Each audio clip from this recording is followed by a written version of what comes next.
Hi guys, welcome to Sawig. So today I wanted to show you how I blend my finishing line. So today I'm showing you how I'm doing this. So I'm using opal powder, but if you don't have that opal powder, you can use any concealer you want that matches with your skin color.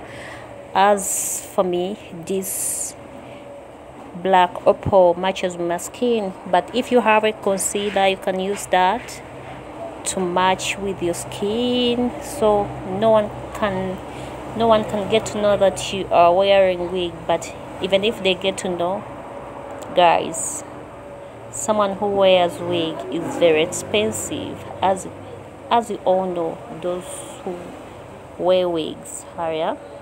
So you see, it matches with my skin, guys. Try it out, you will enjoy it. Wow.